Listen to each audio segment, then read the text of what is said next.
Abraçar árvores é uma maneira de mostrar que você se preocupa com elas. 1, 2, 3, 4. If you'll all gather close around the phonograph and listen carefully, I'll tell you how we're going to have a whole lot of fun.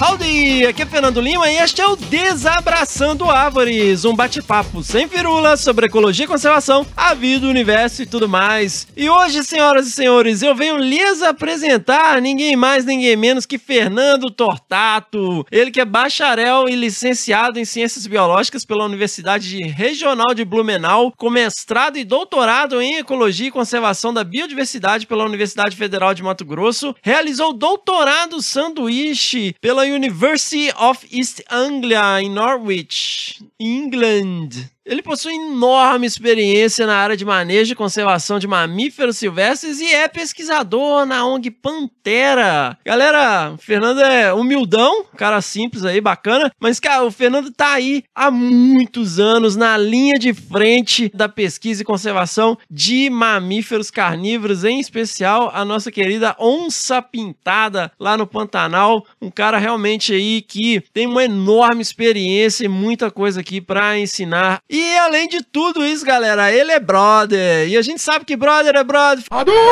Então aí, galera, ó, um cara muito sensacional. Fiquem ligados, fiquem ligadas neste episódio que está sensacional. Seguimos!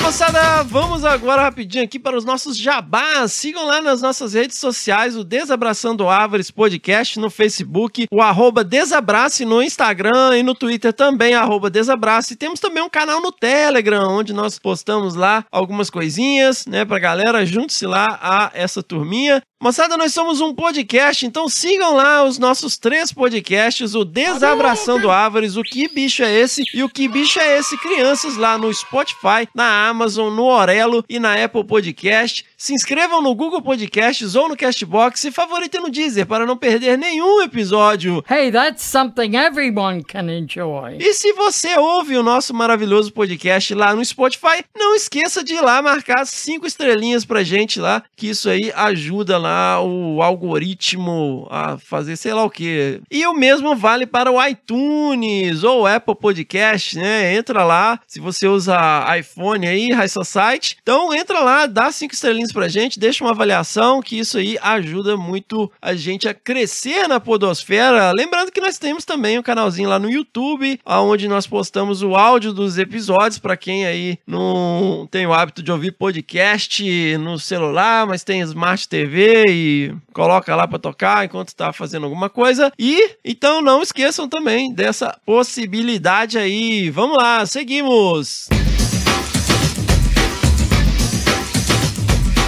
Moçada, este podcast, ele existe e ele é financiado, ele é patrocinado por um grupo muito especial de ouvintes que apoiam financeiramente este projeto. Nós somos um projeto independente e temos essa galera aí que apoia o nosso projeto lá na nossa campanha de crowdfunding, que é o apoia.se/desabrace, né? Os links estão no post. E são assinaturas mensais que você pode contribuir a partir de R$1 por mês. Não dá para comprar nem uma bala juquinha, mas você pode ajudar o nosso movimento a crescer e garantir aqui a edição sensacional do nosso maravilhoso Senhorá, né? Algumas despesas pontuais que nós temos no podcast, invariavelmente. Então, se você acredita aqui no movimento, se você curte ouvir o Desabraçando, considere aí apoiar o nosso projeto a partir de R$1 por mês. E também temos lá a opção de doações pontuais via Pix ou no PicPay, no @Desabrace. Lembrando que os apoiadores e apoiadoras têm acesso a um grupo exclusivo no WhatsApp, onde nós trocamos muita ideia, ninguém dá bom dia à toa, né? E onde nós colocamos lá várias coisas de bastidores, toda a nossa bancada galera tá lá, uma galera sensacional. Então, se você quer fazer parte aí, se juntar ao movimento, a nossa seita, né, considere aí e você participará deste grupo absolutamente sensacional. Nós temos lá os Desabracevas, acesso a episódios e jabás antes do lançamento e discussões acaloradas sobre o que bicho é esse. Então nós vamos aqui agradecer ao nosso novo padrinho na categoria gênero, lembrando que nós temos a categoria espécie, gênero e família, e nós temos aqui um novo padrinho na categoria gênero, o Pedro Antunes Reis. Muito bem-vindo ao movimento, Pedro, muitíssimo obrigado aí pelo seu apoio e carinho ao nosso projeto. Lembrando também que nós temos lá a nossa lojinha com a nossa grife loja.desabrace.com.br, aonde nós temos lá vários produtos, camisetas, kit de primeiros socorros, livros, canecas e outras cocitas, mas que vocês podem lá apoiar indiretamente o projeto.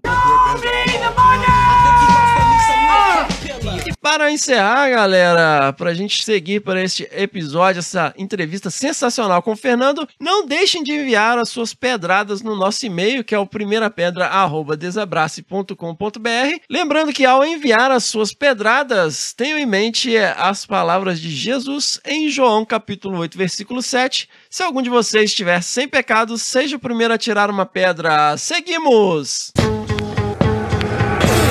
That was fun. Let's do it again.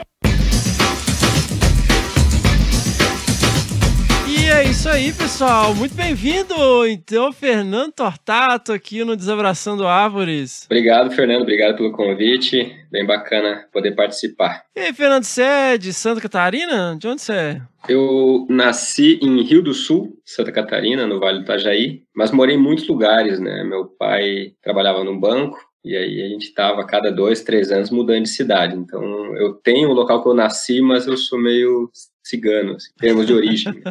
Pode crer, isso, mas sempre ali em Santa Catarina. Não, morei em Santa Catarina até meus 5 anos de idade. Em 1988, eu vim para o Pantanal, a cidade chamada Porto Murtinho. Então, meu vínculo com o Pantanal é há bastante tempo. Eu lembro pouco, né? Eu era criança, mas assim, eu lembro muito das inundações, das cheias, da fauna. Então, eu tenho essas memórias desde os meus 5 anos no Pantanal. E também retornei depois para Santa Catarina e fiz minha graduação em biologia lá. Mas então, aí no Pantanal você morava em cidade, morava em sítio, cidade pequena, grande?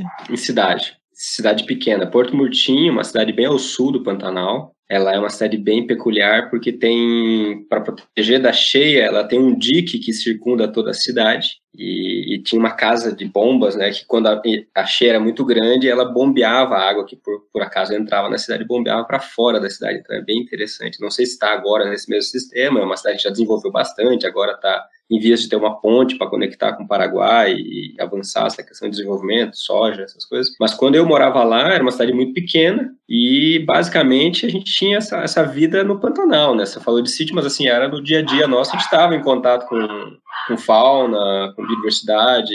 O nosso quintal era o Rio Paraguai, todo fim de semana indo pescar, passear, então... Era uma vivência muito boa, principalmente uma criança. Mas eu tô pensando que a cidade ficava tipo uma ilha, assim, tipo uma coisa meio feudal, com um fosso literalmente cheio de jacaré em volta. É bem interessante, porque 88 foi o ano que a gente chegou, foi uma cheia muito forte lá. E eu lembro, assim, a gente foi de ônibus, do trecho, acho que Campo Grande até lá, de muita água, assim. Eu lembro que eu olhava das janelas e eu via água por todos os lados, assim, próximo da cidade, onde já adentrava na área da planície Pantanal. E realmente, é um sistema que a cidade criou esse sistema para proteger dessas grandes enchentes, né, que é o ciclo, né, das águas do Pantanal, fazem parte, né, da dinâmica. Então como criança, então você ficou cercado de bicho aí, né? Porque qualquer cidade pequena no Pantanal, você vê qualquer coisa, assim, atravessando uma avenida, né? Sim, é um privilégio, e eu lembro, a gente tinha... morando na cidade, o vizinho, tem o papagaio, o outro tem o jabuti. Aí eu lembro uma vez que apareceu um piloteiro, amigo do pai, que ele queria dar um filhote de lontra pra gente, que o filhotinho estava numa piscininha, daí o pai, não quero, né, o que eu vou fazer com o filhote de lontra? Então a gente sempre tinha esse contato, né, e a gente buscava muito isso, né. Eu lembro que minha mãe gostava muito nos fins de semana de ir ou nas fazendas, ou passear de barco para ver bicho, ver passarinho. Então era uma coisa que a gente tinha como rotina. Olha aí, que legal, cara. E você ficou nessa toada aí, né, crescendo nessa região até quando, assim, adolescência? Eu fiquei pouco, né, de 88 até 92, 93, mas assim foi marcante, né, porque assim criou um vínculo muito forte com natureza, com biodiversidade, com Pantanal, e aí para mim foi assim uma consequência, né, seguir essa minha carreira e ser biólogo. Então eu acho que isso foi bem importante na minha formação, né, ter esse contato já logo cedo, logo criança, essa vivência com a natureza. Então eu não vou nem perguntar por que você resolveu virar biólogo, mas... Então, eu tinha dúvidas, eu pensava uma época em ser médico veterinário e ficava nessa, médico veterinário ou biólogo, mas a questão da história natural, de entender da biodiversidade, da ecologia, me puxou mais para a biologia. Então foi algo que foi meio que natural, né, a escolha. Eu até me interesso sobre outros assuntos, por exemplo, a parte de história, geopolítica, coisas da geografia, são coisas que eu gosto de ler, mas assim é mais como uma leitura, buscar informação assim para trabalhar, para se envolver mesmo, sempre foi a biologia. E você estudou lá em Santa Catarina? Sim, eu terminei meu segundo grau em Santa Catarina e fiz biologia pela Universidade Regional de Blumenau, a FURB. Terminando a graduação, eu vou adiantar um pouco, era fazer o mestrado no Pantanal e ter esse vínculo muito com o Pantanal. Mas aí eu não consegui passar na prova de mestrado na UFMS, mas passei na UFSC, num curso recém-criado, né, de ecologia. Agora eles são muito fortes em ecologia lá, mas era um curso de ecologia de ecossistemas costeiros. E eu sempre trabalhei com mamífero terrestre. E aí eu ficava meio peixe fora d'água, né? O que eu vou fazer mestrado? Mas era a opção que eu tinha. E estava tudo certo para morar em Florianópolis e fazer um mestrado com, se eu não me engano, a proposta que eu tinha feito era entender como que ambientes antrópicos influenciavam a estrutura de comunidade de formigas nas dunas da Praia de Joaquina. Então você vê a loucura que eu ia me meter. E assim, 2 semanas antes de eu entrar nesse programa, já tinha feito a matrícula, tudo, eu recebi um e-mail do Peter Crouch. Olha aí! Na verdade, um e-mail do Valfrido me indicando para o Peter Crouch. Falou, Fernando, o Peter está precisando. Valfrido Tomás é pesquisador da Embrapa Pantanal e Peter Crouch é uma referência, né, na conservação de felinos. E o Valfrido me falou, Fernando, tá precisando de um biólogo bom de campo e o Peter quer falar com você. Aí eu imediatamente liguei para o Peter. E assim, essa história, ela começa durante a minha graduação, né? Eu fazia graduação em Blumenau, mas durante todas as minhas férias eu buscava fazer algum estágio.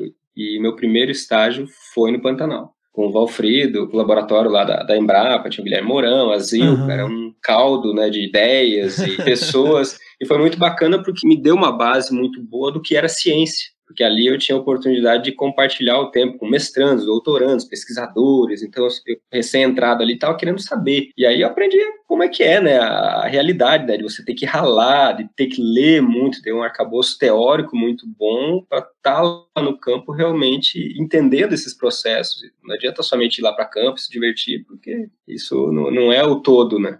E assim, é um pouco, né, desse meu vínculo com o Pantanal. Então, vem desde a infância, depois os estágios durante a graduação. Mas o que você fazia nos estágios? Olha, estagiário vamos dizer assim... Pau pra toda obra?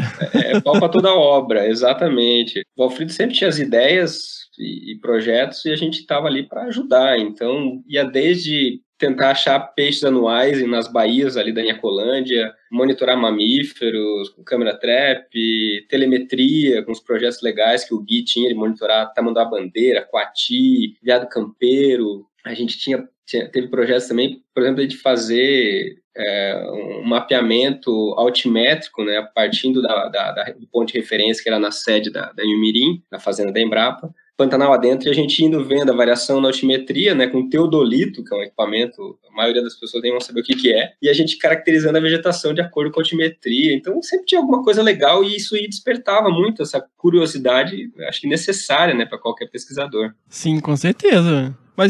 Mas você não tinha conhecido o Peter até então?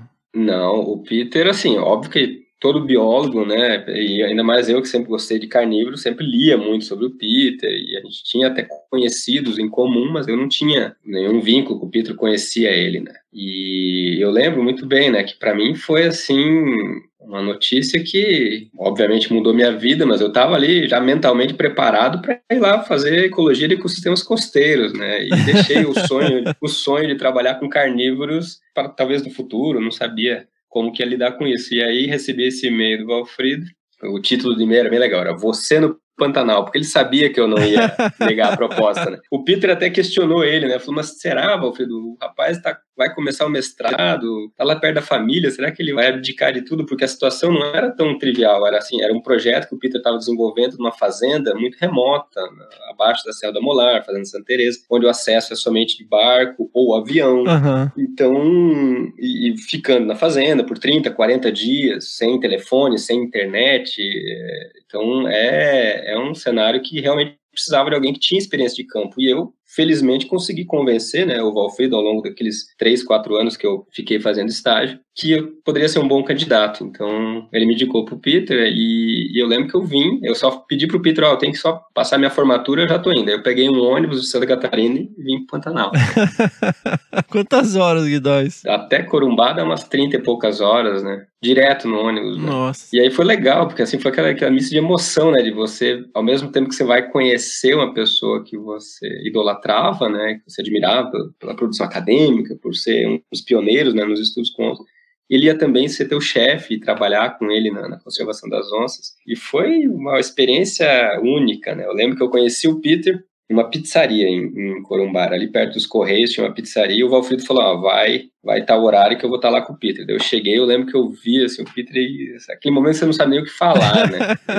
E aí a gente começou, obviamente, a falar do projeto, mas, assim, foi um momento muito bacana. E aí, na sequência, logo nos dias seguintes, eu já fui com o Peter, a gente fez umas compras para levar para a fazenda e seguiu de barco, rio acima. E a gente pegou exatamente um dia de frente fria no Pantanal. Então, é muito vento, frio e chuva. E aí a gente tentou, para quem conhece Corumbá, é a cidade que fica às margens do rio Paraguai, a gente tentou subir, né, rio acima até a fazenda, era por volta de 4 a 5 horas de barco. Mas na primeira curva de rio a gente teve que desistir, porque era muito vento, um barquinho pequeno, molhando todo o equipamento, tudo, e perigoso pra gente até naufragar. Uhum. Aí a gente retornou todo molhado e ficamos mais 1 ou 2 dias na cidade até dar condição da gente chegar na fazenda. E aí, você chegando lá, como é que foi o começo, Fernando? Então, tem aquele momento que você tá meio deslumbrado, né, com um trabalho novo, tudo é novidade, tudo é legal. Primeiro a gente subiu mais, a gente saiu de Corumbá e foi parar no Parque Nacional do Pantanal Mato Grossense. Naquela época o Peter trabalhava pro ICMBio. A gente ficou uns 2, 3 dias ali no Parque Nacional, conhecendo a região, um lugar fantástico, a beleza cênica, né, que tem o Parque Nacional, com a Serra da Molar, os fundos, para mim um dos lugares mais lindos que eu conheço. E depois a gente desceu um pouco o rio e chegou na fazenda. E foi muito bacana, porque era aquela troca, né, do Peter estar ensinando e mostrando o que ele queria e falando, né, das demandas do projeto, o que tinha que ser monitorado. Foi muito legal, assim, aqueles 2, 3 dias que a gente foi em campo para dar o norte. Não, Fernando, você vai estar aqui para isso e executa essas demandas, né, que eu preciso, coleta todas essas informações, tá aqui as fichas, tá aqui tudo que você precisa fazer. E aí o Peter virou as costas e tchau, Peter, e ficou eu, sozinho, numa fazenda. A cara do Peter, né? Você faz isso. No meio do Pantanal, e assim, não eram demandas tão complexas, mas assim, a gente fica, né, por mais que você tivesse uma experiência prévia com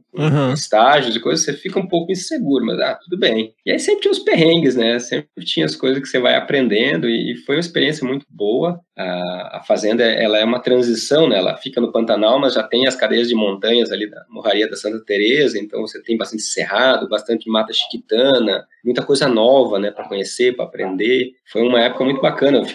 Normalmente eu ficava 15, 20 dias na fazenda, ia para Corumbá de novo, passava um fim de semana, voltava. Então tinha essa rotina que durou 1 ano, e foi um projeto muito bacana de entender, né, essa relação de conflito da onça com a pecuária, monitorando esses ataques. Então foi um aprendizado muito bom, mas tinha muito perrengue, né, tinha situações, por exemplo, como eu estava único, não era uma equipe, não era um projeto, era somente eu executando tudo. Então às vezes ia para o campo e errava o caminho, aí se perdia, aí, eu não tinha para quem recorrer, né.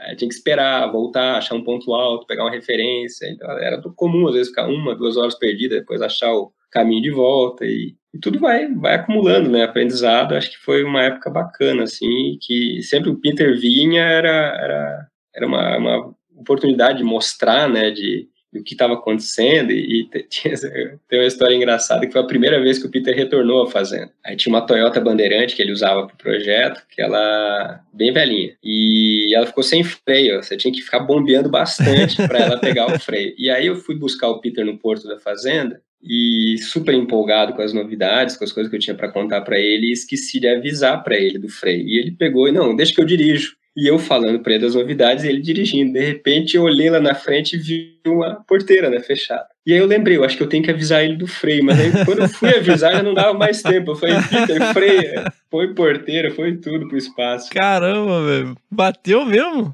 Derrubou, assim, mas aquelas porteirinhas de arame, né, de cimbra. Então não foi um dano tão grande, mas foi um susto, né? Mas era uma experiência bacana, assim. E vamos dizer assim, era um desafio, né, porque você estando sozinho. Hoje em dia eu vejo que a gente tem muita facilidade de acesso à informação. Às vezes eu ficava lá e aí eu via alguma coisa acontecendo, eu tinha que anotar isso no caderninho de campo, porque só daqui 15, 20 dias eu ia ter acesso à internet para pesquisar sobre aquilo. Então eu ficava remoendo aquilo. Por que isso aconteceu? Será que isso é normal? Será que é algo inédito que eu estou descrevendo agora? Eu chegava na cidade, eu via que aquilo lá já tinha toneladas de publicações sobre aquilo. Não estou descobrindo nada novo. Mas eram outros tempos, né? Apesar de ser relativamente recente, eram outros tempos. Mas era bom que a gente tinha mais tempo para pensar nas coisas também, refletir, né, cara?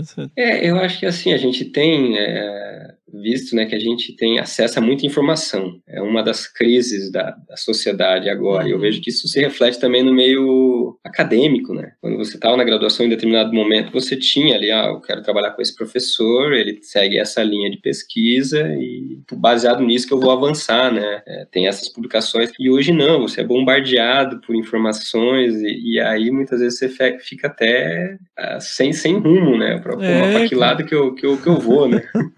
Mas voltando lá, Fernando, qual que era a sua rotina, assim? Um dia de campo, você acordava, o que você fazia? Tinha bicho com rádio ou não? Não, lá o Peter tinha capturado, um pouco antes de eu chegar no projeto, ele tinha capturado um macho e colocado um colar, mas o colar infelizmente não funcionou. Aí quando eu cheguei no projeto não tinha nenhum animal sendo monitorado. Mas era aquela rotina de fazenda, acordar 4:30 da manhã, às 5 horas, 5 e pouco tomar o café. E o meu principal trabalho lá era monitorar a questão dos ataques no rebanho. Então eu acordava bem cedo, 6 da manhã eu já estava num ponto mais alto ali das invernadas, onde ficava o gado, para ver se eu encontrava urubu, algum vestígio de onça. Porque, assim, eu sempre buscava esses indícios indiretos, né? Então, se eu via algum urubu rondando, eu tinha uma motinha, aí eu ia com a moto tentando se aproximar, ver se tinha alguma carcaça, algum animal atacado por onça. Então, era minha rotina ficar monitorando isso e várias vezes tinha que esperar a onça terminar de comer para ir lá pegar as informações, tirar o brinco da orelha do boi para ver qual que era o animal e caracterizar a área de ataque. Aí às vezes ela tinha matado 2 novilhas, eu achava uma e quando via, estava a segunda bem perto e a onça do lado. Então várias situações bem complicadas. Mas você via mesmo a onça comendo assim? Literalmente você ficava esperando? Teve 2 ou 3 situações que sim, que eu tive que dar um tempo assim, porque uma vez foi até engraçado, porque eu não conseguia enxergar a onça, mas eu tinha certeza que ela estava lá. Porque era um capim alto, capim colonião, os urubus, eles não pousavam. Eu só via pelo meio da vegetação, eu via a carcaça, né, do bezerro. Era uma novilha, que era um pouco maior. O urubu, ele voava e olhava para baixo. Voava e olhava para baixo. Então, o urubu me dizia onde é que estava a onça. Eu falei, então tá bom. Aí eu fiquei esperando. De repente, o urubu voou e pousou. Daí eu falei, a onça foi embora. Aí, de repente, o urubu voou de volta. Não, a onça voltou, tá cuidando, ela só deitou do lado. Então, eu fiquei naquele jogo de espera. E aí, obviamente, começou a esquentar, bateu o sol, né, 7 horas, 7:30, e ela saiu, os urubus começaram a chegar, eu tive mais segurança para chegar. Mas, assim, eu estabeleci todo um protocolo para saber, né, se aproximar, não envolver riscos. Tanto eu quanto o Peter, a gente tinha esse cuidado, né. Mas a maioria das vezes era em ambiente aberto, que a gente tinha controle visual da situação. Mas nessas situações onde você realmente não enxergava onde estava a carcaça, a gente tinha que ter todo um cuidado. E aí você ficou nessa toada aí até quando, Fernando? Você tinha que fazer disciplina? Isso aí você estava no mestrado, era o seu mestrado? Não, isso aí eu abdiquei do meu mestrado. Você abdicou? Do lado de ecologia de ecossistemas costeiros e fui trabalhar. Eu era um trabalho, eu era um biólogo contratado num projeto com o Peter. Então eu pensei na lógica do seguinte, trabalho com onça no Pantanal não é fácil. Mestrado, você tem todo ano numa infinidade de universidades, com uma infinidade de orientadores, então essa oportunidade eu não posso perder. Então, na hora que eu aceitei, eu nem perguntei salário, Eu nem perguntei nada, eu simplesmente falei, eu vou. E foi muito bacana porque aí eu fiquei um ano no projeto relativamente curto, mas que me deu uma bagagem muito grande, né, de entender sobre essa questão da conservação da onça, conflito com pecuaristas. E aí surgiu, foi o ano 2008, foi o mesmo ano que a Pantera comprou as fazendas aqui na região norte do Pantanal. E o Peter fazia parte do conselho da Pantera naquela época. Eu escutava da Pantera pelo Peter, era aquela coisa meio intangível, né? O ONG dos gringos, que veio para o Pantanal, comprou as fazendas, tem um projeto, a Sandra Cavalcante trabalhava no projeto, eu super admiro a Sandra, então, porra, que legal, entendeu? Aí tinha Howard Quigley, Alan Rabinovitz, Luke Hunter, o Dream Team dos grandes felinos ali, né? E eu lembro que teve um curso com o pessoal da África do Sul, para eles mostrarem, né, a questão de captura de onças com laços, e eu fiquei enchendo o saco do Peter, Peter, me leva junto, eu quero ir junto. Não, Fernando, não tem como, não vai ter como você participar. E para mim era aquela coisa intangível, né? Eu sou um mero biólogo aqui do Pantanal, trabalho com onças, eles. E aí foi que o projeto lá encerrou, mas nesse meio tempo o pessoal da Pantera veio visitar o projeto. O Rafael Hogenstein e o gerente da fazenda que trabalhava vieram me conhecer. E aí que em 2009, que eu já ia começar a trabalhar com outra coisa, em parceria lá com o IHP, com o Instituto Homem Pantaneiro, eu recebi um outro e-mail irrecusável que foi do Rafael, né, me chamando, Fernando, a gente tá precisando de um biólogo para trabalhar aqui no Pantanal. E aí começou a minha história com a Pantera, né? Foi abril de 2009 que eu comecei a trabalhar com a Pantera. Bastante tempo já. E nesse início, como que foi esse trabalho? O que você fazia, Fernando? Então, a Pantera, ela tem as fazendas, né? Aqui na porção norte do Pantanal, e a gente tinha vários propósitos, né? Um dos principais que eu executava era tentar monitorar a densidade de presas, né? Através de transectos, a gente tinha capturas das onças, então foi um projeto bem amplo, que naquele primeiro momento a gente não tinha armadilhas fotográficas, mas tinha esse monitoramento através de transectos e alguns indivíduos monitorados com GPS colar. E aí depois, acho que em 2011, a gente começou a monitorar sistematicamente com câmeras trap. Então envolve toda essa dimensão, né, que um projeto com onça pintada e suas presas tem. E aí a gente foi cada vez mais ampliando, né? São 13 anos já que eu estou trabalhando com a Pantera, e aí são diversas frentes que a gente abriu nesses últimos anos. Mas teve um momento que você fez o mestrado, né? Sim, então, aí já estando na Pantera, em 2009, tinha essa rotina de campo, de fazenda, morar em fazenda, vim alguns dias para a cidade. Final de 2009, eu pensei, poxa, eu estou aqui como biólogo e eu tenho que avançar, né? Independente de estar trabalhando com a Pantera, eu tenho que pensar também no meu currículo, na minha carreira. E eu via que tinha muitas lacunas, né? Muitas coisas que poderiam ser feitas ali com a Pantera, com onça. E aí eu propus, olha, tem a possibilidade de eu fazer mestrado em Cuiabá, na Universidade Federal de Mato Grosso, e isso não compromete tanto a minha rotina de trabalho. Então, é possível, eu propus isso e felizmente eles aceitaram, então eles me deram essa liberdade de eu, trabalhando com a Pantera, desenvolver meu mestrado. Aí o meu mestrado, a princípio, seria com câmeras na região lá do Porto Jofre. Naquele momento a Pantera estava começando a desenvolver as câmeras, ainda não tinha tantas câmeras disponíveis, e acabou que teve um atraso, e eu pensei, não, vou ter que partir para um plano B. E aí tive uma sacada muito boa, que foi utilizar os dados que eu já tinha coletado com o Peter nesta fazenda, que eu trabalhei com ele ali em Corumbá. E foi muito bacana, que eu peguei os dados também da fazenda, e a gente trabalhou bastante com os dados para tentar entender que fatores, né, que faziam com que o gado fosse mais ou menos vulnerável aos ataques das onças. Foi um trabalho bem bacana, gerou uma publicação muito legal, e foi um mestrado bacana porque eu consegui, né, integrar, né, o trabalho com a parte acadêmica. O meu orientador na época, Thiago Iso, ele não é um especialista em carnívoros ou em onça pintada, ele trabalha com interação inseto-planta, principalmente com formigas, mas assim, para mim também foi bacana isso, porque por não ser da área eu tinha que explicar todos os detalhes, e as discussões eram mais amplas, né, e assim, foi um aprendizado bom. Eu terminei o mestrado e decidi ficar um ano só trabalhando, né, com a Pantera. E aí eu vi, não, vou aproveitar e vou dar continuidade também, que eu acho que eu gosto disso, né, de fazer ciência, desse mundo acadêmico, e partir para o doutorado.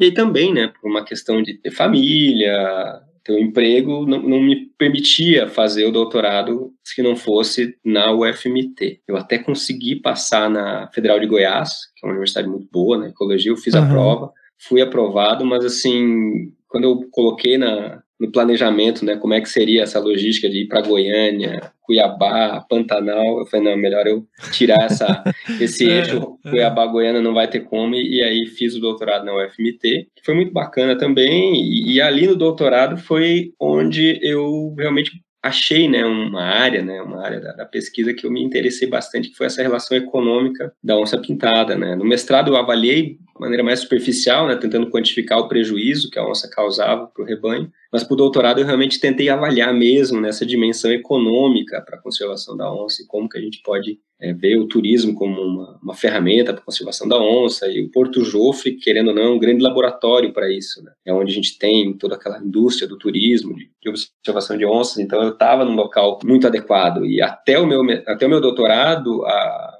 Pantera e as iniciativas que a gente tinha como pesquisa estavam um pouco de costas para o turismo. A gente estava muito mais focado no monitoramento das onças, captura, câmera-trap, ecologia, que é importantíssimo, mas assim, a gente estava, em algum determinado momento, eu comecei a ver que era necessário a gente adentrar nesse mundo. E foi interessante que isso surgiu por um conflito, né? Que foi quando a gente capturou, acho que 6 indivíduos em um ano, e alguns desses indivíduos eram os indivíduos mais avistados pelos turistas.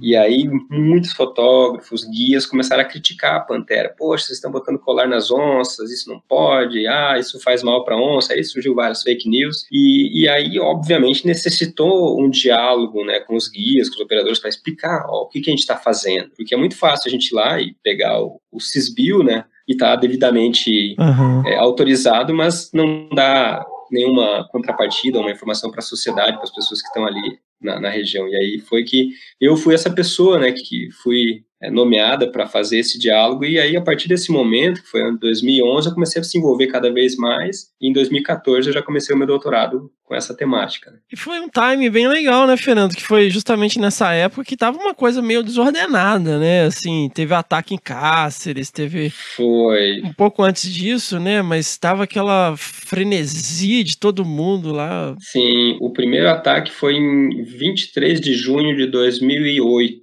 O primeiro ataque de onças que foi em Cáceres, um pescador. Eu lembro muito bem disso porque eu estava no Rio Paraguai, descendo numa dessas chalanas, né, que levavam da fazenda que eu trabalhava lá em 2008 até Corumbá. Naquele momento eu nem trabalhava com a Pantera. E eu lembro que o pessoal da lancha, né, pantaneiro, vaqueiro de fazenda, começaram a falar, a onça matou um cara em Cáceres. Eu falei, não, isso é mentira, pode ser verdade. Tá? Não, tá aqui no rádio. Daí eles falaram no rádio, tá, falando do caso da onça, que tá com o pescador em Cáceres, eu achei. E era bem o aniversário da minha mãe, dia 23 de junho, por isso que eu lembro da data. Isso gerou realmente bastante discussão, né? Mas 2008 o turismo ainda não era tão forte quanto 2011, quando teve o segundo ataque, que foi naquele pescador lá de Minas Gerais. Um dentista lá de Minas Gerais, né? Que teve até... Só fraturou, assim, saiu uns pedaços só do... Foi um menino de, acho que 17 anos, ele foi até no Faustão. E aí, a partir de 2011, o governo do estado, né, movido por uma ação do Ministério Público para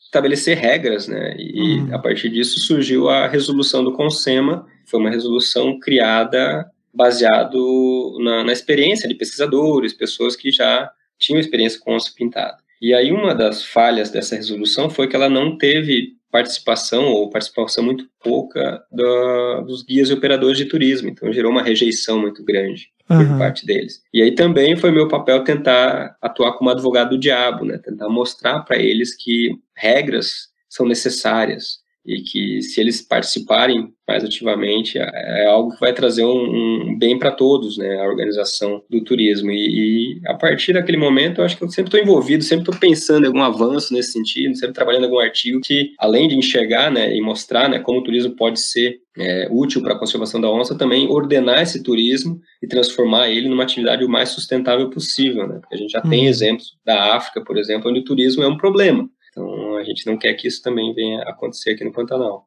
De que forma você fazia essa articulação, assim, participando de conselhos, participando de reuniões? Eu sempre fui muito comunicativo, né? Sempre me envolvi, conversar e participar de reuniões, conselhos e ter esse vínculo com o pessoal do turismo. E foi meio que um processo natural, né, que a gente viu que primeiro tinha o conflito com os colares, né, os guias e operadores estavam bravos com a Pantera por estar colocando colar nas onças. Então, a gente tinha que resolver esse problema. E aí, como que se resolve um problema? É aumentando o diálogo, é explicando, é criando uma comunicação entre a pessoa que não está satisfeita com quem está causando o problema. E depois, na sequência, teve essa questão da resolução do CONSEMA, que era algo que eles não sabiam muito bem como lidar. Eles simplesmente se depararam com uma resolução que trazia regras para a atividade econômica no qual eles estavam inseridos. Então, nesse momento, eu vi que tinha necessidade e a Pantera, por ser uma instituição neutra, não é nem governo e nem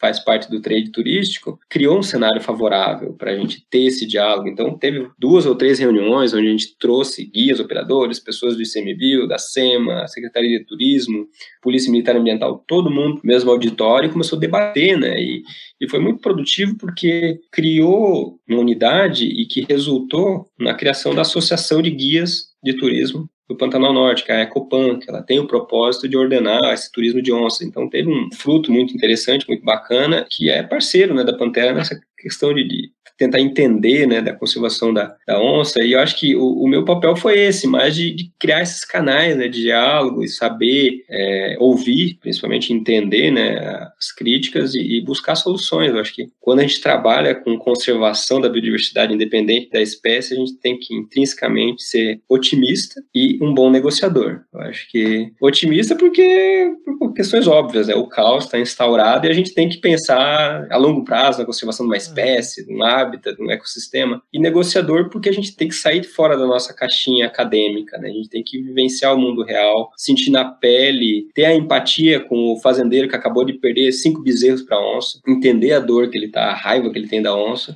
e buscar uma solução, dialogar. Eu acho que para alguém que quer ter sucesso com conservação da natureza, ele tem que ser um bom político, assim, né? Um bom oratório, saber dialogar, saber ouvir, eu acho que é. Esse saber ouvir é muito chave, né, Fernando? Eu vejo assim, o pessoal vem, a solução é essa, mas não, você não ouve qual que é o problema, quais são as circunstâncias, ainda mais com essa coisa de rede social, de todo mundo sabe tudo. É a banalização do... É uma loucura, cara. Realmente, eu tenho muito, assim, a agradecer aos pantaneiros, às pessoas que vivenciam essa rotina com a onça, sobre isso, porque você tem que se colocar na posição deles e entender, né, o ponto de vista deles. São diversas as situações que a gente vivencia que mostram que há soluções, né? Eu lembro uma vez que eu estava de barco, andando ao longo do rio Cuiabá, e tinha alguns folhetos, estratégias antidepredação, onde a gente traz, né, diversas estratégias e maneiras no qual você pode manejar teu rebanho e reduzir a vulnerabilidade do rebanho para as onças. E aí eu parei numa fazenda que tinha, sei lá, uns 15, 20 cachorros onceiros já foram me recepcionar. Assim que eu parei o barco, chegou aquela cachorrada. Aquela choradeira, né? Aí eu cheguei já sorrindo, boa tarde, tem café, já chega com aquele jeitão bem de Pantanal, né, de conversar. Aí o proprietário estava lá, ele chegou, uma pessoa bem instruída, coincidentemente estava na fazenda, ele não vive lá, mas ele vem rotineiramente visitar a fazenda para fazer a gestão da mesma. E aí eu sentei debaixo de um pé de manga, e mostrei para ele nosso trabalho, ele falou que já tinha ouvido falar da gente, tá? E aí ele contou do neto dele, que gostava muito do Pantanal, dos bichos. E aí, em um determinado momento, ele olhou para mim bem sério e falou, tá, mas você acha mesmo que eu vou seguir alguma dessas estratégias ou deixar de matar as onças? Aí eu falei, olha, não é meu papel punir ou investigar qualquer crime ambiental, mas assim, obviamente eu não quero que o senhor mate onças. E eu repito, eu volto com outra pergunta. Você teve algum momento alguém trazendo esse tipo de informação para você? Daí ele parou, o pessoal, não, até agora não. Então agora você não tem desculpa que você não teve acesso à informação.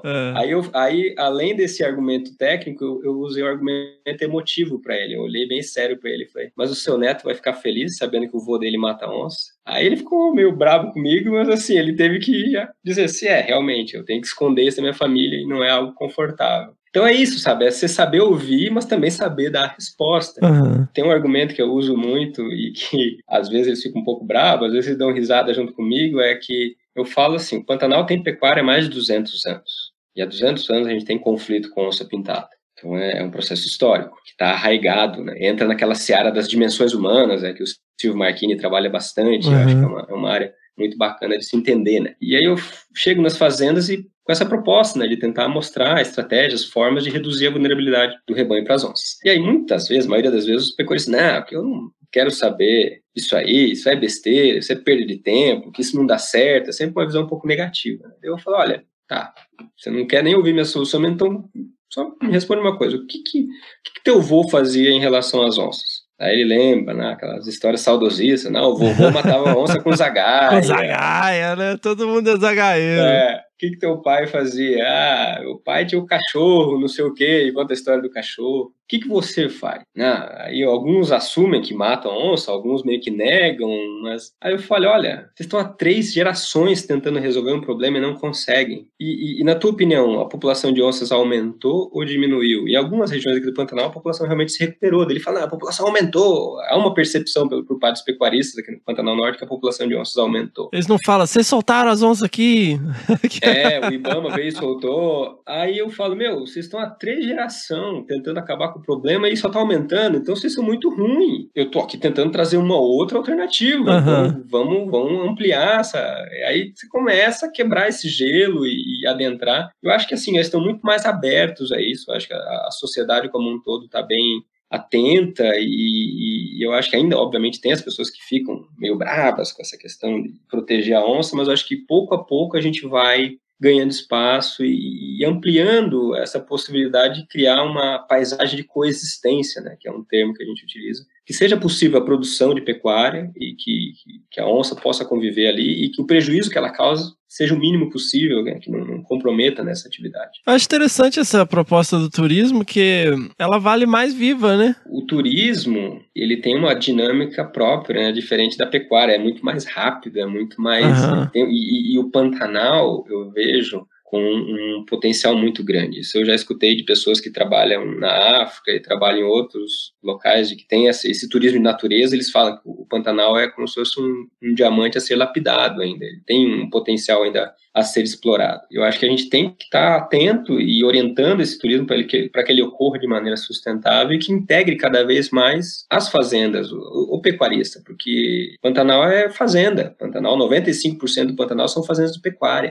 Eu acho que o turismo, ele é, sim, uma atividade econômica que tem potencial de expansão no Pantanal e onde você tem o turismo, que é o caso do Porto Jofre e tem, por exemplo, outras regiões do Pantanal Sul, realmente ele traz muito mais receitas do que o prejuízo que a onça causa. Mas, se você não integra o pecuarista, às vezes isso pode ser um fator a mais para ele perseguir a onça. De antagonismo, né? Além de ele ter o prejuízo, que já é histórico, ele vê o vizinho dele rasgando dinheiro lá com o turista e ele não ganha nada. Então ele fica mais chateado ainda. Então isso é algo que tem que ser compreendido. E também não vender o turismo como uma bala de prata, solução mágica para tudo, porque o turismo por si, ele tem suas restrições, né? A questão logística. Então é tudo uma área que a gente tem que sempre estar, obviamente, entendendo, buscando, pesquisando, mas sempre sem soluções mágicas, né? Conservação não tem, né? Aspirina que vai resolver tudo. Eu vejo muitas vezes, corredor ecológico e restauração e nossos problemas acabaram. Eu falei, que beleza, hein? Agora, na Mata Atlântica aqui só se fala nisso. Vai restaurar, vai plantar e não sei o quê. É tudo que a gente precisa. Virou a aspirina da conservação. Isso talvez, eu pensando agora alto, talvez seja reflexo dessa velocidade que está a informação, mídias sociais e tudo. Então as pessoas não querem mais pensar, planejar, testar e depois... Às vezes eles querem vir com uma solução mágica e muitas vezes o corredor, óbvio que o corredor tem uma importância. Isso a gente tem todo um arcabouço teórico que mostra a importância de conectividade. A própria Pantera trabalha muito com isso, que estabelece os JCUs, né, que são Jaguar Conservation Units, e aí corredores entre eles. Eu acho que é válido ter isso. É importante ter esse planejamento assim bem praticamente utópico, mas assim, é aquela frase do Galeano, né? A utopia serve pra gente se mover, né? Pra gente ir à frente, né? Não, é aquele negócio, mas são questões que se integram, né? Não existe uma solução única, igual você tá falando, né? Não é só isso que vai resolver, sempre tem que levar outras coisas em consideração. Então, acho que também é o que você fala, a questão, o turismo não é a bala de prata, né? Sempre tem várias outras questões. Eu acho que é uma soma, né? Assim, o Pantanal, ele tem 200 anos de uso econômico através da pecuária, e essa pecuária ela foi pouco impactante até então para a manutenção da biodiversidade. A gente não tem nenhuma espécie que está ameaçada ou que foi extinta pela atividade econômica no Pantanal. Mas isso não quer dizer também que é um mar de flores. A gente tem nos últimos 20 anos um aumento do desmatamento e a gente tem outras ameaças surgindo, né? A gente tem hidrelétricas que vão segurando um pouco dessa água que é tão necessária para o Pantanal. A gente tem o projeto da hidrovia que sempre está vindo à tona, tem o avanço da agricultura. Então, pensar só no turismo é uma solução talvez muito míope, né, de toda a dimensão que envolve as ameaças do Pantanal e, por consequência, das espécies que aqui. Então, a gente tem que ter essa integração, tem que propor uma pecuária no qual seja sustentável, tem que agregar valor para essa pecuária tradicional, a gente tem que talvez integrar o turismo quando for possível e assim ir juntando diversas formas para garantir, né, a conservação. E isso vai se aplicar para a Mata Atlântica, vai se aplicar para o Cerrado, para a Caatinga, Amazônia, Pampa, e tem que ter uma visão mais holística. A conservação, ela tem que ser holística. E ela é holística por natureza, né? Multidisciplinar, não tem coisa isolada, né? Mas, Fernando, você deu uma esticada na Inglaterra também durante o doutorado, né? Sim, durante o doutorado teve aquele momento mágico no Brasil, né? Do Ciência Sem Fronteira e todo mundo tendo essa oportunidade fabulosa que é ter esse intercâmbio de conhecimentos, e eu tive o privilégio de ir. Eu e minha esposa, que também fazia doutorado no momento, a gente foi para a University of East Anglia para ficar 6 meses lá sob orientação do Carlos Pérez, que é outra referência, né, para a conservação dos trópicos, e foi uma oportunidade fantástica, muita troca de conhecimento, e assim, não é somente o orientador, né, o fato de você ir, obviamente que isso pesa muito, mas assim, o ambiente no qual ele está inserido, a universidade, você está morando fora, você vê como é feito ciência em outro país, um país como a Inglaterra, que é de ponta, né? Então foi uma experiência muito boa, foram só 6 meses, mas assim, foi um aprendizado muito grande, e é legal, né? Como biólogo, eu tive aquela curiosidade de entender a biodiversidade do velho mundo, e realmente a gente vive no paraíso, né? O Brasil é um espetáculo lá, a gente não tem como comparar, né? Mas também é legal, assim, foi uma experiência bacana para a vida, e quem sabe um dia eu volte para algum outro lugar no exterior, né? Fazer um pós-doutorado, alguma coisa, porque eu acho que é importante, né? Nesse mundo acadêmico a gente ter essa troca de conhecimento e sair um pouco das nossas bolhas, né? Não, com certeza. Você já tinha tido alguma vivência fora, assim, não? Foi a primeira vez? Não.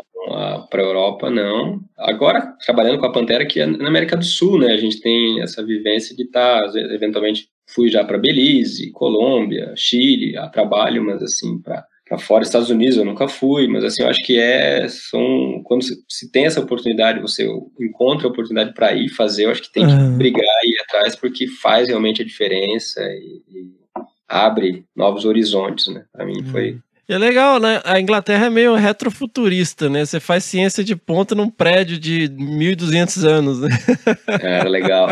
Então, é engraçado que foi que a universidade que eu fui, que é a University of East Anglia, ela é relativamente jovem, né? Ela deve ter se eu não me engano, ela é da década de 60, eu teria que confirmar, mas assim, no padrão britânico, ela é uma criança, né? Ela vai lá para Cambridge, ou para Harvard, ou para Oxford, séculos de conhecimento acumulado ali, mas lá na cidade, pelo menos, eu não ia na universidade, a universidade não era tão antiga, mas os pubs eram muito antigos, tinha um pub lá que tinha mais de 1000 anos, era super divertido. Então, os pubs eram bons demais. Você gostou da comida? Não, Fish and chips? Comida não, eu realmente virei um ótimo cozinheiro na Inglaterra. A comida lá não é muito boa mesmo, não. Mas a cerveja... Sempre tem, né, coisas, né, curiosidades que você acaba gostando e sente falta depois. Muito bom, cara. Aí você volta pro Brasil, Fernando, você concluiu seu doutorado e continua trabalhando, né, na Pantera, onde você tá até hoje, né? Então, eu segui um caminho diferente, né, porque a gente tem, na biologia, não tem uma reserva de mercado tão grande, você não encontra nos classificados do jornal, procura-se biólogo para trabalhar em ONG, isso não existe. E eu tenho carteira assinada desde 2008, então isso também é uma coisa que... É mesmo, cara, isso é um privilégio trabalhar em ONG. É uma raridade você ter carteira assinada sendo biólogo, trabalhando em ONG, em projeto. Então, assim, eu tive esse processo no qual eu comecei a trabalhar, primeiro com o Pitre, em 2008, em uma ONG nacional, e depois em 2009 na Pantera. E depois que eu fui entrando nesse mundo acadêmico, então eu consegui conciliar, né, o trabalho com o mundo acadêmico e no momento eu tenho uma posição na Pantera que é Conservation Scientist, que é realmente estar à frente, né, desenvolvendo pesquisa e ciência, mas na contramão, né, porque a gente geralmente faz a graduação, parte com mestrado, doutorado, e aí depois parte com concurso para trabalhar em alguma instituição. E eu fui um pouco na contramão, e para mim foi bom porque me deu uma vivência muito boa que eu vi, assim, durante as disciplinas, né, na troca de experiências com o pessoal do mestrado, doutorado, que eu sabia como é que era o mundo real, né, saindo um pouco daquela bolha acadêmica que é a universidade. Isso faz muita diferença, né? E isso para mim fez uma diferença, foi um ponto positivo. E obviamente não é fácil, né? Você tem que conciliar a família, criança pequena, com mestrado, doutorado e trabalho. Foi bastante difícil, teve situações de correria, e não é assim, Fernanda é tranquilo, teve vida mansa, não é nada fácil, a gente tem que ralar muito. Eu acho que assim, eu tenho muito a agradecer, por exemplo, meu irmão, que é biólogo também, é pesquisador, trabalha com felinos, com pequenos felinos, ele fez biologia alguns anos antes que mim, então ele abriu portas, querendo ou não, dentro da família, né, para dizer, biólogo também é gente, aí eu vou seguir o irmão, vou seguir os passos do irmão mais velho, e a gente sempre tinha aquela troca de experiência, de monitoramento, tudo, conhecimento prático de campo, de ecologia, e depois, vindo para Corumbá, né, para trabalhar com o Peter, minha esposa foi junto e também sempre é parceira, também encarou essa loucura que é mestrado, doutorado e trabalho, então a gente sempre conta o lado bom, né? Ninguém conta a parte, o pesado da história, mas assim, eu acho que é isso, é você ter muito claro o que você quer e ralar, correr atrás e ser persistente, e ler muito, buscar informação. Foi isso que, querendo ou não, abriu portas para mim lá dentro da Embrapa, que, nos estágios, que aí depois me levou pro Pitre, que depois me levou pro Pantera. Então uma coisa vai puxando a outra, mas baseado no que você construiu. E é bacana, assim, ter que nessa conversa agora você vai lembrando, né, de tudo que você já passou, assim, que nem você eu conheço da época que você trabalhava lá com o Lauri, assim, olha o cara capturando onça preta, ali na Ilha Solteira, assim, que massa. Então são coisas que você sempre tem que ter esses pontos de referência, né, ver essas pessoas que estão trabalhando, estão ralando, estão mostrando um trabalho bacana, publicando, o que esse cara fez, né, como que ele chegou onde ele tá. Então acho que é interessante entender isso e correr atrás, e não desistir, ser persistente e incomodar. Às vezes eu recebo e-mails, Fernando, eu queria fazer estágio, a gente dentro da Pantera, a gente acaba não oferecendo tanta oportunidade de estágio, mas eu tenho uma lista de outras instituições que eu sei que aceitam e eu já vou encaminhando, né? Às vezes até o pessoal reclama, é você que fica me mandando toda hora estagiário. Eu falo, sou eu mesmo. Esses dias até eu indiquei você, Fernando. Olha aí.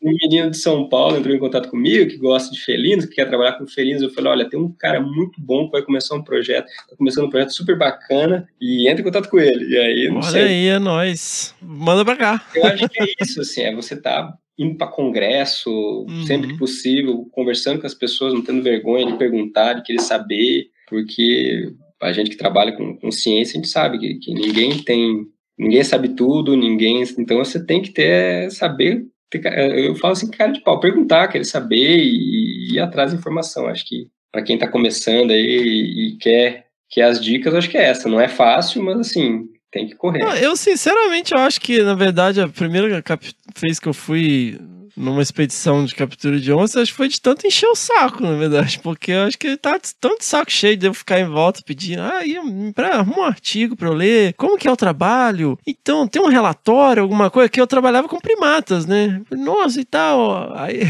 e ser persistente, por exemplo, quando eu fiz um ano, né, da graduação, e eu tinha as primeiras férias, né, que eu já tava dentro da graduação. Aí meu irmão, que era biólogo, tinha um amigo dele, que foi veterano dele, que trabalhava no Parque Nacional Serra das Confusões, em Santa Catarina. Até lá é longe. E aí eu fui olhar as passagens de ônibus, meu pai falou, não, muito caro, não dá, e eu enchendo o saco dele. Aí nesse meio tempo, eu entrei em contato com o Valfrido da Embrapa, o Valfrido falou, não, você pode vir. Eu falei, pai, já que não dá pra ir tão longe, Pantanal tá logo aí, né? Então, a Pantanal também não é logo aí pra Santa Catarina, mas em referência ao Parque Nacional Serra das Confusões, era perto. E aí eu fui. Então, assim, mesmo dentro da família, você tem que incomodar e argumentar, e eu acho que é isso, assim, toda oportunidade que você tiver de estágio, de conhecer, de estar junto com pessoas que trabalham, né, com conservação, vai fazer diferença, né? Sensacional. E hoje, Fernando, hoje você está envolvido com o quê? Hoje quais são as suas atividades na linha de frente aí com a Pantera? Então, a Pantera, ela tem 2 eixos, né, que é Conservation Science e Conservation Action. Então, uma tá desenvolvendo ciência, tá lá pesquisando, sentado na frente do computador, publicando artigos, tentando providenciar arcabouço, vamos dizer assim, teórico, para quem está no Conservation Action, que é quem vai lá executar em campo, quem vai lá colocar as câmeras, quem vai lá entrevistar o pecuarista, quem vai solucionar, né, os problemas relacionados à conservação, no nosso caso, dos felinos. E eu me sinto um pouco um coringa, né, assim, eu tô dentro do Conservation Science, mas eu também executo muitas coisas. Aqui no Brasil a gente tem uma equipe enxuta, então eu estou lá com a questão do turismo, monitorando turismo, parcerias com os guias, operadores, desenvolvendo alguns projetos, algumas propostas de artigo, e também já pensando numa campanha de captura de onça para junho, e a gente começou ano passado um projeto muito bacana com jaguatiricas, então estou acompanhando do conselho da Estação Ecológica do Taiamã, a Pantera conseguiu uma posição ali, eu faço parte agora do conselho, então vai desde essa parte mais burocrática, né, que está envolvido com a gestão das áreas protegidas do entorno ali, do Pantanal, como também a parte de ciência está lá no campo, né, coletando dados, fazendo download dos dados das jaguatiricas. Aí amanhã eu já tenho uma entrevista com o cara da BBC para falar sobre onça, dessa divulgação do projeto, que é outra coisa que me toma bastante tempo. E assim vai indo, assim, é difícil assim, falar o que exatamente, não tem um projeto, mas assim, são várias demandas que a gente vem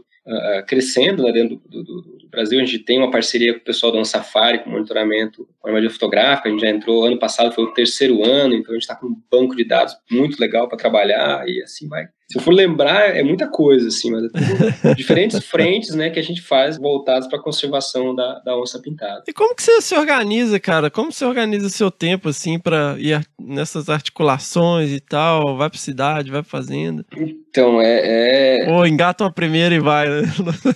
Então, eu tento ter no Microsoft Teams tem a agenda, né? Eu nunca me dei muito bem com agendas físicas, né? Eu sempre ganhava, preenchia meu nome e colocava numa gaveta e nunca mais usava, né? Esse era o destino de maioria das agendas que eu ganhei. Agora não é agenda, não, agora é planner. Agora se chama de planner. Eu me recuso a usar esses... Pra mim não é budget, é orçamento, essas coisas. Se eu vou falar com alguém em inglês, óbvio. E que outro dia eu fui ver, falar, não, a gente vou comprar um planner. Eu falei, o que é um planner? Aí foi ver, eu falei, são uma agenda. Esses dias também eu tive uma reunião, o cara usava um termo em inglês, eu não conseguia entender o que ele tá falando. E depois, foi que nem você, assim, a tradução era uma coisa óbvia. Pô, por que ele não fala em português, né? Eu fiquei viajando, na metade da reunião eu fui entender, né? Mas, assim, eu tento ter essa agenda online, através do Teams, para me organizar mais ou menos o meu tempo, e é isso, né? Tá em casa aqui, ajudando na família, tentando ser mais presente, acho que é muito importante, né? E ter essa rotina em casa também, e trabalhar, ir para fazenda, e ir para outros lugares, viajar, é bem corrido, mas agora eu tô agora essa época do ano é mais tranquilo, né? A época das chuvas, o Pantanal tá quase todo alagado, então a gente acaba reduzindo um pouco as atividades de campo. Aí dá para ficar mais em casa, mas aí na época de seca é bem corrido. É assim, quase que insano, né? Você teve muito envolvido, né, quando teve os fogos, né, Fernando? Ali foi uma situação que, como você falou, eu engatei a primeira e fui, né? Porque, obviamente, sabia que tinha alguns focos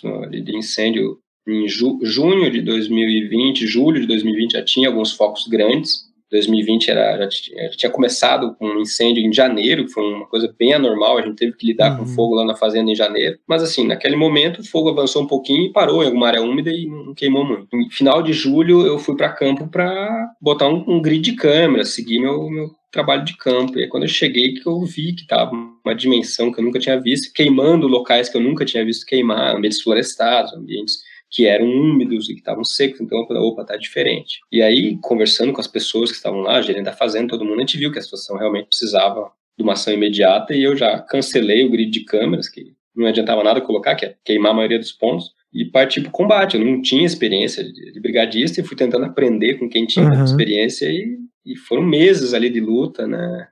2020 foi um ano que fugiu totalmente do normal, né? Foi uma coisa muito surreal, né, o que aconteceu, a intensidade desse incêndio, assim, foi algo que eu nunca imaginei que iria ver, e a gente está ainda processando, né? Está saindo algumas publicações, a gente, na perspectiva acadêmica, a gente está ainda tentando entender, né, o que levou a isso e quais foram as consequências. 2021 também foi um ano bem seco, teve incêndio, mas não foi assim, o combate ao incêndio, você estando num combate ao incêndio em 2020, 2021 você percebia claramente que era diferente, assim. É fogo, obviamente é fogo, é difícil, mas assim, não era uma dimensão, não era, porque eu acho que o acúmulo de biomassa que tinha em 2020 era algo fora do comum, e isso levou àquela velocidade do fogo, né, e a forma como ele se propagou. E também, já novamente abriu novas frentes, né, na Pantera a gente tem uma brigada, a Brigada Alto Pantanal, a gente está ali em parceria com os ribeirinhos, com os fazendeiros de entorno, sempre atento. Acho que 2020 foi bem, obviamente o impacto foi muito grande, mas gerou, né, como resposta uma união muito grande da sociedade.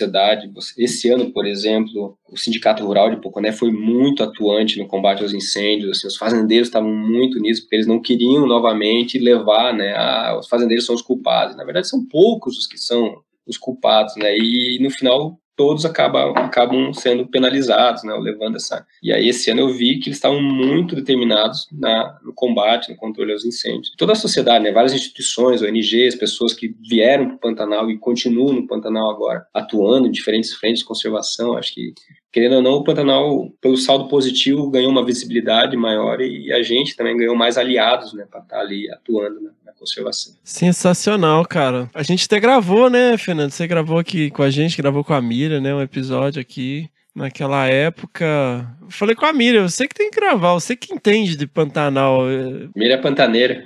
Assim, o Pantanal é muito... Eu sou suspeito em falar, mas assim, o Pantanal ele é um ambiente muito dinâmico. Ele é uma terra de extremos, né? Você tem muito seca, muita inundação. Por exemplo, agora tá vindo uma inundação legal esse ano, não é tão forte, mas pelo menos já está alagando bastante. Então a gente já tem certa segurança em dizer que se tiver incêndio, eles não vão ser tão grandes, porque muitas dessas áreas vão continuar meio alagadas, meio brejosas, e com isso o fogo não propaga tanto. Mas é um processo muito dinâmico, né? Porque essas áreas florestadas, Cambarazal, né, principalmente, que queimou muito em 2020, elas não existiam há 30, 40 anos atrás. Quando o Peter Crouch ou o George Schaller começaram a trabalhar na Transpantaneira, 40 anos atrás, eles contavam que era uma vastidão de campos, né? Com muito mais gado. E aí veio aquela cheia de 74 e alterou totalmente essa dinâmica, e aí o Pantanal ficou muito mais brejoso e favoreceu esse processo de encroachment, que é um termo da ecologia, que é a substituição, né, de ambientes campestres por arbustais e florestas. E aí chegou um momento que esse ambiente úmido, né, esse momento úmido do Pantanal, ele cessou e entrou num período de seca e tudo isso virou um barril de pólvora. E foi que explodiu em 2020. E é bacana que se você buscar na literatura, tem trabalhos que mostram isso, né? Tem um trabalho da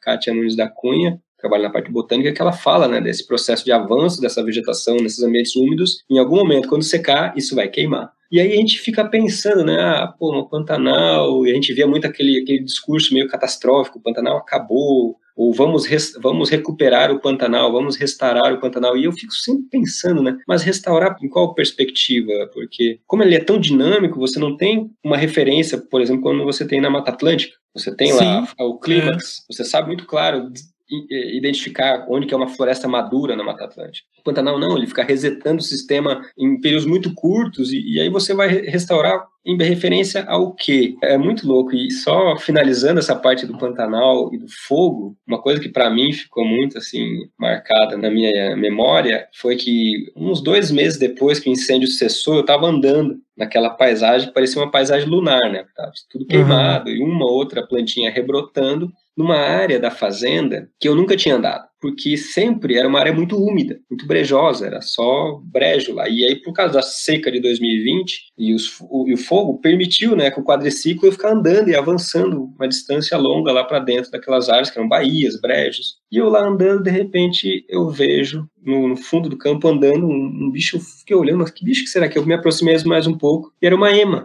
Para entender um pouco o Pantanal, a ema é muito mais de áreas altas, de campo e cerrado, ambientes mais secos do Pantanal. Não é natural você ver uma ema num ambiente que era originalmente muito úmido. E eu fiquei refletindo sobre aquilo, né? Poxa, mas isso aí é um sinal, né? Como uma espécie típica de ambientes secos e altos do Pantanal. E aí eu fico refletindo, será que o Pantanal não está entrando novamente num período mais seco e vai deixar de ser o lar do jacaré, da capivara, e vai passar aquele ambiente, né, que eu estava andando, vai passar a ser o lar da ema, então eu fiquei refletindo aquilo, né? Porque daí você vai tentar restaurar para um ambiente úmido, mas a umidade já não vai estar mais lá, e aí, como é que funciona? E eu fico quebrando cabeça com isso, né? E não tem nada a ver com o meu trabalho, não tem nada a ver com onça, mas faz parte dessa curiosidade necessária, né?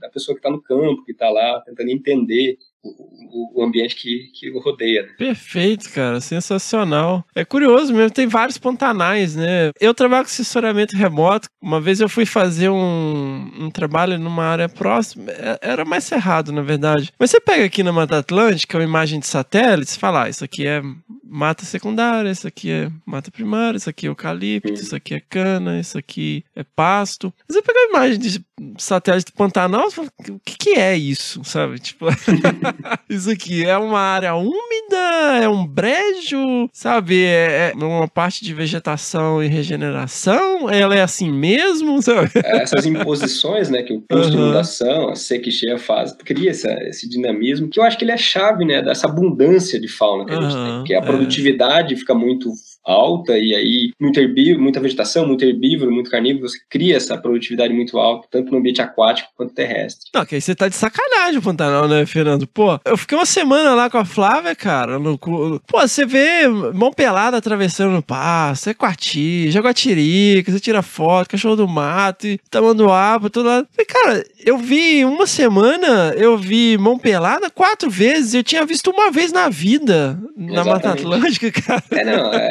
Você fica muito mal acostumado com o Pantanal. Pô, pra galera que trabalha com mamífero, cara, com ave também, né?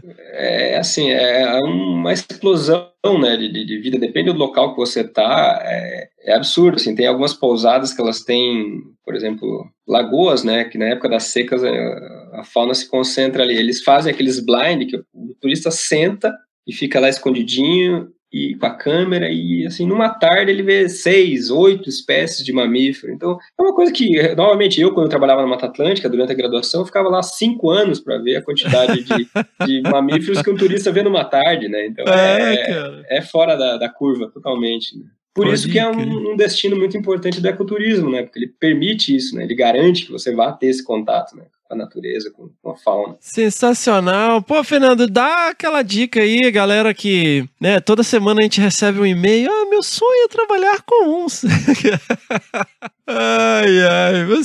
Eu até gosto de falar pra aí, galera, vamos olhar pros gatinhos pequenos, tem bem mais gato pequeno que onça, tem mais gato pequeno em áreas fragmentadas, vamos olhar pra eles, pros outros bichinhos também. Assim, eu também hei de concordar com isso. A própria instituição, né, a Pantera, ela começou trabalhando com os grandes felinos e agora está numa política de ampliar e realmente trabalhar com todas as espécies. Boa! Então isso foi uma visão que a gente viu mesmo, e era uma crítica que existia da Pantera, né, que a gente mal sabia, né, da onde que ocorre várias espécies de pequenos felinos, qual que é o status de conservação, a gente não sabe, né, o tamanho da população, se está aumentando, diminuindo, era só baseada, tá perdendo hábitat, então tá ameaçado ou não, mas aí que informação que a gente tem acerca da ecologia? Então a Pantera tá tentando avançar bastante nesse sentido, essa foi a razão da gente ter criado esse projeto com jaguatiricas aqui no Pantanal, porque jaguatirica realmente é uma espécie muito abundante, que dá pra gente avançar em outras questões da ecologia, que a gente tem informação para onça, mas a gente não tem para jaguatirica, então a gente tá nesse rumo com as jaguatiricas. E pra galera que tá começando, eu acho assim, independente de ser onça, óbvio que onça chama atenção, é o que a gente fala ali, é uma espécie carismática, fofofauna, e já é mais cativante, né? Mas eu acho que se você está na graduação e quer trabalhar com conservação, você tem que buscar essas lacunas e estudar, obviamente. Quero trabalhar, vamos pensar num felino pouco conhecido que tem aqui no Brasil, gato palheiro. Tem projetos lá no sul, nos Pampas, mas aqui na região central do Brasil a gente não sabe muito. Agora saiu um trabalho recente da ampliação da distribuição do gato palheiro em São Paulo. Mas a gente sabe pouquinha coisa. Se for juntar os papers que tem da espécie, talvez não chegue a 10, 15 papers que são assim, relevantes. E aí não adianta também trabalhar com saci. Tem uma questão que eu sempre falo, assim, você quer, eu quero trabalhar com cachorro vinagre, que foi um sonho que eu tive, mas assim, não existia cachorro vinagre em Santa Catarina, era um registro na história, então você tem que pensar em coisas tangíveis, né? Mas eu tô fazendo um curso de biologia, tá? A fazenda do meu avô tem um gato-mato que apareceu lá, é um lugar que você já tem acesso, vai atrás, mas eu não tenho dinheiro para câmera, vai atrás de pegada, de entrevista, usa o que você tem acessível. Boa! Porque eu vejo assim, se eu for para trabalhar com onça, você tem que trabalhar com monitoramento com câmera e colar. Não, eu acho que tem muita coisa para fazer nesse aspecto da dimensão humana da conservação, de você entender essa relação das onças com as pessoas, e que com certeza pode fazer muito mais diferença para a conservação da espécie do que talvez um monitoramento com colar, se você realmente compreender a percepção que aquela comunidade tem em relação à espécie, e aí, baseado nisso, propor cursos, educação ambiental, soluções que minimizem o risco que a onça possa ocorrer na região. E isso você não precisa nem equipamento. Você precisa ler muito, entender, fazer um curso, buscar, incomodar as pessoas que trabalham nessa área, e aí ir lá e buscar entender, né? E isso aí, basicamente, é entrevista. Eu acho que é um campo que eu vejo como um grande potencial. E óbvio, se você tem a oportunidade de ter câmeras, entender essa relação da espécie com o habitat, ou a espécie com outra espécie, aí abre um leque gigantesco, né? Mas ter o conhecimento, você ler muito. Eu lembro que na época que eu fazia biologia, a gente ainda fazia commute de artigo. Commute de artigo era quando a revista que tinha o artigo que você queria não tinha na sua biblioteca, você tinha que entrar em contato com a outra biblioteca, através de um sistema interno de bibliotecas, que eles te mandavam impresso o artigo. Isso era algo muito pré-histórico. Aí logo eu peguei essa transição, aí logo depois apareceu o Google e apareceu esses artigos online. E aí... Mas eu lia muito, eu gastava muito xerox com artigo, eu lia muito artigo, e eu acho que isso ajudou muito, porque você vai conversar com as pessoas que trabalham na área, elas vão te dar uma oportunidade. Se você domina aquele tema, é muito mais cômodo para um pesquisador chamar para estagiar alguém que vai agregar e que vai ter capacidade de dialogar e discutir sobre o tema, e não ficar somente aprendendo e consumindo. Acho que eu tenho isso como regra, assim. Eu acho que você tem que chegar para agregar, né? Chegar para somar e já chegar com provocações e, por que a gente pode fazer isso, aquilo, baseado naquele trabalho, fulano fez isso, vamos tentar aqui, acho que tem essa possibilidade. Boa. E é isso, ser persistente, correr atrás. Durante a graduação, eu queria trabalhar com mamíferos. Aí, a primeira questão que eu achei, aonde? Aí eu achei uma reserva biológica que ninguém tinha trabalhado ainda. Aí eu fui lá. Aí eu não tinha câmera trap. Aí eu tinha armadilha de areia. Eu comecei a levar saco de areia nas costas e espalhar nos pontos da trilha para fazer armadilha de pegada. Aí entrevista com os locais, aí não tinha dinheiro para ir para fazer a pesquisa. Aí eu vi que vizinho da Rebio tinha uma empresa grande de reflorestamento. Aí eu contactei a empresa de reflorestamento, eles me começaram a bancar a passagem de ônibus e, sei lá, R$50 para comida. Então, aí você vai se virando. Aí quando você vê, você tem a área de estudo, você tem o objeto de estudo e você tem os recursos para executar. E assim, óbvio que se fosse para refazer com o conhecimento que eu tenho agora, eu ia fazer de outras formas e talvez o caminho, mas assim, faz parte do processo. Eu acho que é importante, né? Não ter medo de errar, né? Correr atrás. Boa! E escutar os podcasts do Fernando Lima, isso ajuda muito.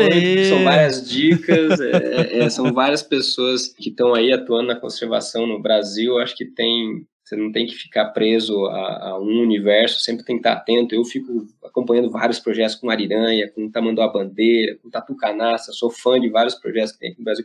Tem Arara Azul, no Pantanal, são vários projetos que acontecem. Sempre estou atento a outros projetos, o que eles estão fazendo, como que eles estão desenvolvendo a parte de comunicação do projeto, onde que eu posso aprimorar. Eu acho que a gente tem que estar sempre aberto a aprender e dialogar e não ter vergonha de ir lá e pedir, como é que você conseguiu isso aí? Como é que você fez essa parceria?